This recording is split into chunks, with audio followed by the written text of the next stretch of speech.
নমস্কার প্রিয় দর্শক বন্ধুরা, আশা করি সবাই ভালো আছেন। আমার পাঁচমিশালি রান্নাঘরে আপনাদের সকলকে স্বাগত। আমার আজকের রেসিপি রেশমি বাটার চিকেন। এর জন্য আমি উইথ বোন চিকেন নিয়ে নিয়েছি। ম্যারিনেট করার জন্য তাতে দিয়ে দেব ফ্যাটানো টক দই, গোলমরিচ গুঁড়ো আর পরিমাণ মতো নুন দিয়ে ভালো মতো মাখিয়ে নিয়ে আমি আধ ঘন্টা রেস্টে রেখে দেবো। অপরদিকে একটা বাটিতে নিয়ে নেব কাজু আর চারমগজ। এটাকেও 15 মিনিট মতো জল দিয়ে একটু ভিজিয়ে রাখবো। এরপর শুকনো কড়াইয়ে 4টে মতো শুকনো লঙ্কা, গোটা গরম মশলা আর গোটা ধনে দিয়ে ড্রাই রোস্ট করে নিয়ে একটা মশলা বানিয়ে নেব। এদিকে কাজু চারমগজ ভিজে গেছে, সেটাকে বেটে নিয়ে দিয়ে দিলাম সেই ম্যারিনেট করা চিকেনে। সাথে দিয়ে দেব আদা বাটা, রসুন বাটা আর সেই গুঁড়ো মশলাটা দিয়ে ভালো মতো আবার মাখিয়ে নিয়ে 15 মিনিট রেস্টে রেখে দেব। কড়াইতে 1 চামচ মতো বাটার একটু মেল্ট করে নেব আর সেই চিকেনে দিয়ে দেব কর্নফ্লাওয়ার আর সেই মেল্ট হওয়া বাটারটা।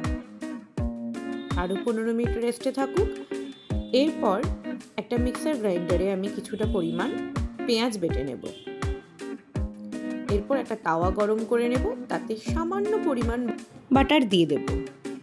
এরপর সেই ম্যারিনেট করা চিকেনগুলো একে একে দিয়ে একটু রোস্ট করে নেব। এইভাবে যখন একটু পোড়া পোড়া হয়ে যাবে তখন নামিয়ে রাখবো। যেই কড়াইতে বাটারটা মেল্ট করেছিলাম ওই কড়াইতেই দিয়ে দিলাম আর একটু পরিমাণ সাদা তেল। ফোড়নে দিলাম একটা শুকনো লঙ্কা, এলাচ আর দারচিনি, 2-3টে কাঁচা লঙ্কা। ফোড়নটা একটু ভাজা হয়ে গেলেই দিয়ে দেব পেঁয়াজ বাটা। পেঁয়াজ বাটাটা একটু ভেজে নেব, দিয়ে দেব আদা রসুন বাটা আর পরিমাণ মতো নুন, জিরে গুঁড়ো আর দিয়ে দিলাম সামান্য ধনে গুঁড়ো।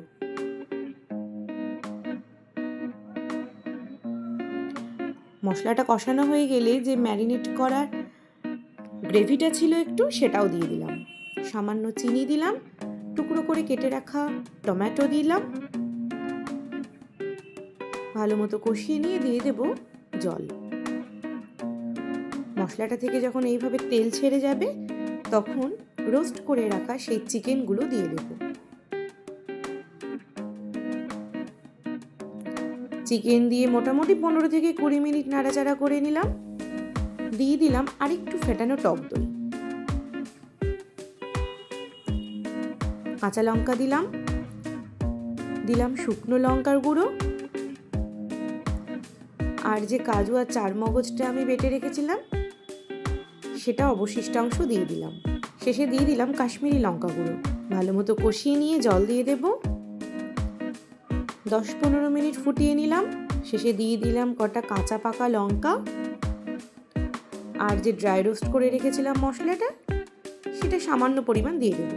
ব্যাস তৈরি হয়ে গেল রেশমি বাটার চিকেন। আপনারা বাড়িতে এইভাবে একবার চিকেনটা বানিয়ে খেয়ে দেখবেন, পুরো অন্য রকম টেস্ট লাগবে। একঘেয়েমি চিকেন থেকে রেহাই পাওয়ার জন্য এরকম বানিয়ে একবার খেয়ে দেখতেই পারেন। ভিডিওটি ভালো লাগলে লাইক, কমেন্ট, শেয়ার করতে একদম ভুলবেন না আর অবশ্যই আমাদের চ্যানেলটিকে সাবস্ক্রাইব করে দেবেন। দেখা হচ্ছে পরের ভিডিওতে। ততদিন ভালো থাকবেন, সুস্থ থাকবেন। ধন্যবাদ।